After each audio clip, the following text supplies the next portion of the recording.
Hello, I'm Elizabeth Tice, And I'm Scott Tice. and we wanted to use this channel to kind of document my shaman journey. So I'm a monk shaman. I'm newly raised my shrine recently, and I just kind of wanted to use this channel to kind of document my journey and kind of talk about like any questions that arises from my husband. And yeah. I do have lots of questions. Yeah, you Generally. do. Okay. So basically this first video, I kind of just want to talk about what brought, like, I guess my awareness to even ponder, like... Yeah, because I would say about 2 years ago, you wouldn't even have... You had more negative thoughts towards shamanism, like you didn't want to even have the thought of becoming a shaman back then. Yeah, that's true. So as a child growing up, I had this ideology that shamanism is like devil worshipping. At least that's how I was taught. And we grew up in a very Christian household. Yeah.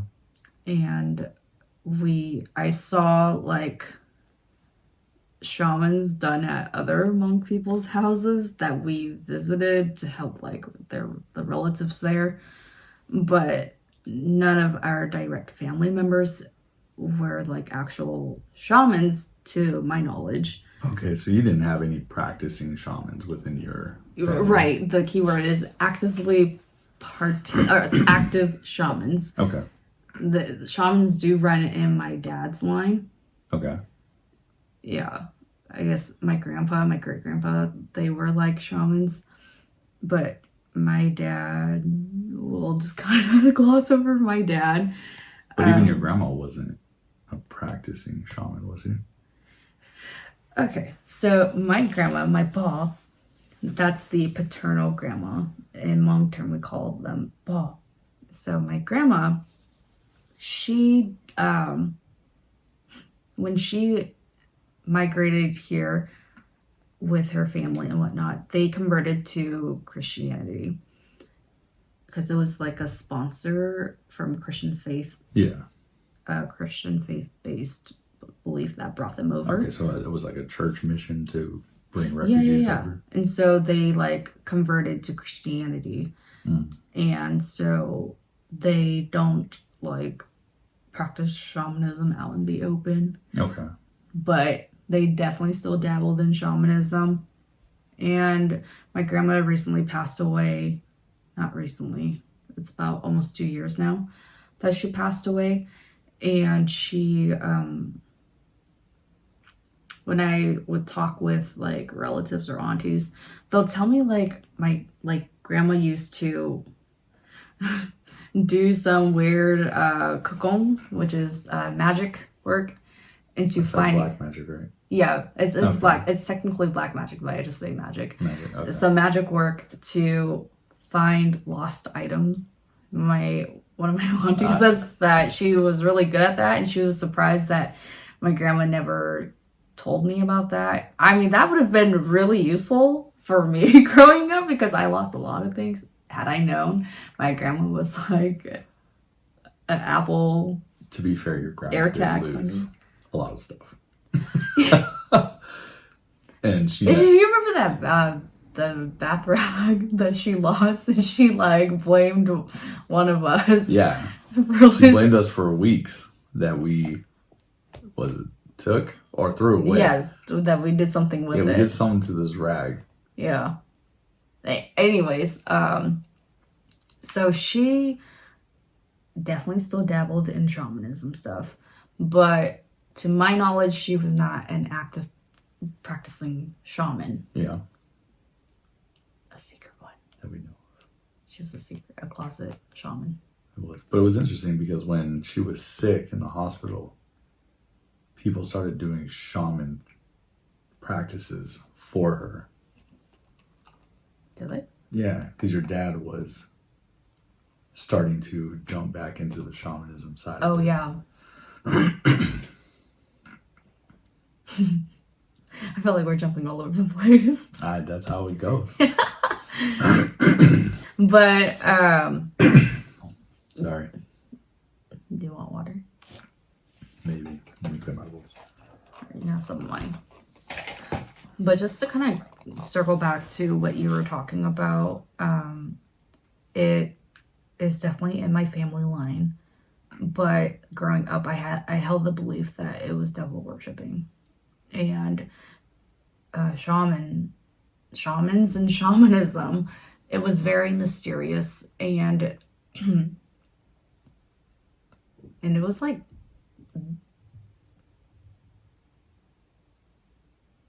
neighbors. We live in a townhome. But yeah, so shamans and shamanism, it was like an aura of mysteriousness, and it felt very dark because there's animal sacrifices and a lot of like stories about curses. I'll say that was curses and implication on innocent people due to blood magic or like curses again. And so I mean, if you grew up hearing that, anyways, I thought it was devil worshipping. That's fair. My first I guess introduction to shamanism would be going to pick up jars of bamboo shoots, and I walked up and the door had animals hanging from it, bones hanging from it. There was just a lot of stuff happening on the outside of the house and the front door. And I remember going back and being like, what's going on at this door? Okay, I remember what you're talking about when my mom had asked us to buy these Jars. North Carolina bamboo shoots from this random Hmong lady's home. And I'm such a butt. I made him go pick it up from the front door. Yeah. Because I didn't want to get out of the car and talk with the lady. And so I made him go do it. And some white guy was going to pick up bamboo shoes. Anyway, so he went to the front door. And you said you saw... what did you see on the door? There was like chicken bones hanging from the ceiling over the door, and then there was something over I don't remember exactly what it was because it's been a while, but there was something hanging over the door. Oh. And I feel like there was a mirror, like a circular thing on top of the door. Oh, interesting. Yeah. But yeah, this is like voodoo. There was just a whole bunch of chicken bones. Oh, a whole bunch. Just in different shapes and different things just hanging and twirling around. And I was like, there's a lot going on here. So that was my introduction to... That sounds like black magic. But, yeah, you're right. But it was super cool. Oh, was she? Yeah, because they just told me to go to the garage. Okay, was this the house that had like a bunch of flies? They did have a bunch of flies. I imagine. I wonder why. It could have been to do with all of the dead bones and the other dead things that were just laying around. See, like this is why I thought shamanism was like devil worshipping. Like, who leaves bones out? It was so uncivilized, and so it was. I don't know. It's kind of creepy too. So, yeah, and there's no warnings either, because I remember when we went to the wedding, and no one told me anything about the cicada that was in the house. Oh, okay. So you're talking about... So my younger brother, Jesse... I'm not sure if I wanted to use real name. But anyways, my brother, Jesse, he... when he married his wife... So her family, they believe in shamanism. They follow shamanism. And they have a ancestral shrine there, and it's called a ska. And... No one told me about this, but they told me to record everything. So I'm trying to documenting I'm trying wedding. to record everything, them going into the house and doing the negotiations or whatever. Mm. But no one told me that was what was on the wall. So I walked right across it, and I think I bumped into it. You bumped into it? I don't think I bumped into it, but I stepped on whatever it was on, and I was like, I was just trying to get the shot. But no one said anything. Did you really step on it or bump into it? I stepped on the thing that it was sitting on. I didn't bump into the actual shrine, okay. but whatever it was, there was something there in the Save the Lost space, and I stepped on it. Oh, okay. Yeah. So that happened. But no one told me about that. So God knows what I have on me now because of that. No, I think my Sifu, she came to raise up my shrine and she fixed me and she saw like all the spirit and ghosts I had in my home. She would have saw those entities, those probably ancestral people. But I think you were fine. I don't think so you too. bumped I don't think into anything bad happened. Yeah, I think you're fine. Because we definitely would have felt it or known about it. But back to the moral of the story. No one really gives you any information about any of this stuff. You just kind of show up and it's there. Yeah. And you're like, what's that? That's true. So what led me to even considering going towards like shamanism? Because I grew up Christian, okay? I grew up Christian. I do believe in God. However, I always knew deep down in my bones that it wasn't just God of like Christianity, you know, like Jesus and whatnot. I knew there was more than one type of God. I knew that there was more than just that realm in this entire universe. And I'll say it. I was right. There is so many complexity and layers in our realm of universe that, you know, it's not just one God that rules over all the land. Depending on who you ask. Depending on who you ask, what you believe in. Yeah. But what I believe in, it's not just one ruler over the entire universe. Yeah. That's one of the more interesting things about shamanism that I found interesting is shamans don't really discredit anybody and they work with any types of religion. They're not opposed to not helping someone just because they're Christian or Catholic. They're just open to it.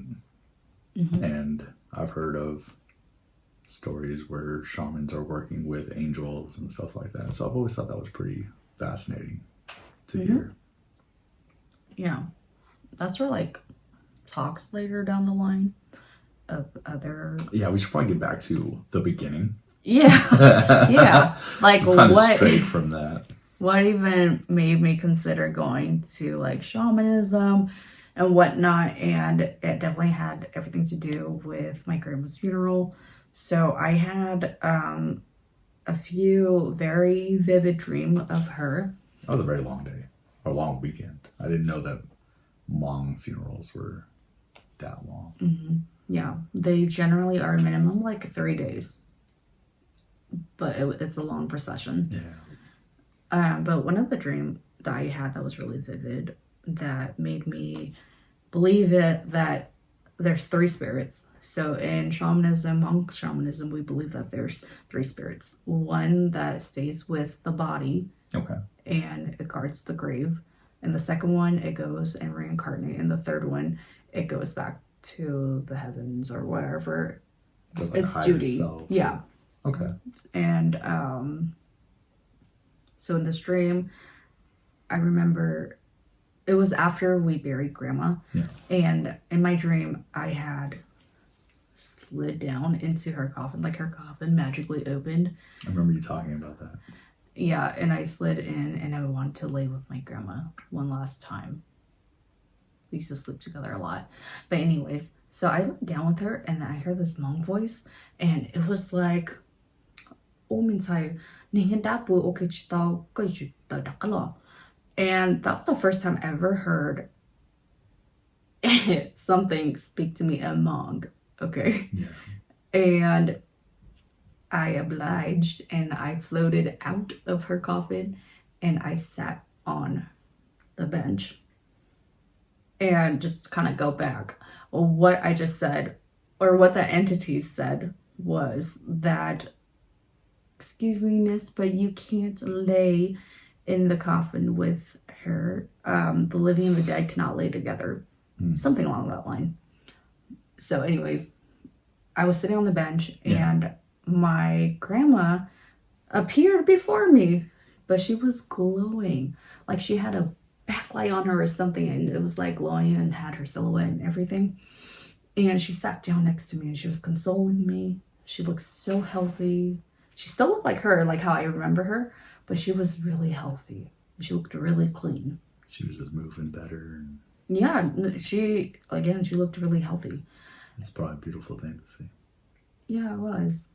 But then as I'm looking from the distance, I see my grandma, even though she's right here clearly with me, but this grandma, she looks like how she was buried. So I'm not sure if you looked at grandma when... I did see her when she was buried. No, like before they put her in her coffin. Oh, no, I didn't see that part. You never looked at grandma's body? Mm-hmm. Really? I don't recall. Okay, so in Hmong funeral, they tend to put the dead like out in the open before they put them into the coffin. I do remember that. Everyone was going up there, and I stayed back. I didn't walk up to go look. Oh, so you never seen grandma at all? Not when she was not during that part, because I was just trying to... But you've seen how she looked like when she was... Yeah. Okay. Yeah. So, just, she still looked like that in my dream, but she was like over there, and she was like really stiff, and she was like moving like, I don't know, it wasn't fluid like how we move. It was just really stiff. Kind of like a puppet? A little bit, kind of like a puppet. And she just kept like trying to come to where me and my grandma was at, but she couldn't get to us because it looked like there's like this entity that was like blocking her. And no matter where she moved, it would move with her, blocking her. But I could see that she was trying really hard to come to us. Again, my shoulders are hurting. Do you know if that was the if that entity was the same entity that was telling you not to live or not to lay with the dead? Maybe. Fascinating. Wonder who that entity was. From the pain you're getting, it sounds like it was one of your guides. You know, You say too much. This is actually our second take. And every time I talk about this part... It is specifically that part. I have shoulder pain. And I think it's my guide. Anyways... Back to the beginning. Oh my god, no. We're not doing any more retakes. We're just gonna go with it, wing it. But anyways, so I'm noticing that. Anyways, end of that story. And then another really, really vivid dream was that I got to witness grandma reuniting with her ancestors, her loved ones. But there was no, like, they were all, this sounds like I'm high or something. They were all swirls. Like a bunch of, you know when people are moving really fast and you see like just... Yeah. That's what it looked like. Okay. But I instinctively knew that that was grandma. And she was around family members. And she was like a little... she was like a young lady, and she's roaming through the halls, and she's being greeted by all of these orb things, and I can hear her giggling and smiling. She's excited, and then there's this really ginormous orb that comes, and she jumps off into that orb's arm, and she turns into like this really small child, and I just knew that she was safe. Yeah. And that she was where she belonged. And then I like felt myself fly out, like, but backward, like teleporting out of that like scenario. And so it was just so, it gave me like such a sense of like relief and calm. Yeah, knowing that my grandma is she's in a better place, and I don't have to worry about her, because that was one of the things that made me miss her so much, is that I didn't know if she was in a better place. And I was just so happy to be able to witness that, because it really relieved me of my anxiety and my wondering of if she's okay. Sounds like a very powerful vision that you saw. Yeah. So that made me go seek out a shaman service, because I was like, okay, it is just way too weird that I'm having like these really vivid interaction with my deceased grandma. Yeah. And so that was the defining moment. That was like, that was the needle that broke the camel's back. Throughout my childhood, I had pockets of supernatural experiences, but then those specific dreams and interactions with your grandma. Yeah, that was like, why not? What do I have to lose? That's very true. And one of my favorite YouTuber, she recently opened up her shrine again. Yeah. And so I went and sought services from her to look into it. So when shamans look into something for you, it's called a shayai. And she looked into it, and she told me that I had spirit guides. Well, everyone has spirit guides, but she said that I particularly have shamanic spirit guides. And then that just led one rabbit hole to another. And that's essentially when the journey began, as you said, for this video. That was the beginning of what you've been through so far. Mm-hmm. Mm-hmm. That's amazing. It was it is amazing. It's amazing now, but I remember clearly back then when my teacher now, before she was my teacher, and she was telling me about these things, I was just kind of like, damn it. Yeah. Because like deep inside, I knew that there was like something in me that was supposed to be a shaman, but I'm like, nah. I mean, it's not like someone who delivers a letter like, congratulations, Harry, you've been admitted to Hogwarts. Congratulations, Elizabeth, you are going to be a shaman now. You have abilities that no other normal human being has. Like, no. But do you remember certain things that happened in your past that Yes. were signs that you should have been going this route, that you were like, Yeah, I definitely ignored it. Because here's the thing. These like supernatural experiences, they weren't consistent. Like they didn't happen back to back to back to where it was like something that would scare me. Yeah. To where I needed to seek shaman services or some sort of medical help. Yeah. It just happened like when I least expect it, and it was easy to just shrug it off, It's nothing. That makes sense. Well, I guess a question that just came up was, since you started this journey, what are some of the stigmas that I guess are some of the hardest ones to accept? Like, I don't know if stigma is the right word, but are you afraid of that thought of what you're seeing is real, or if you are going mad, or? I've never doubted that what I experienced wasn't real. Yeah.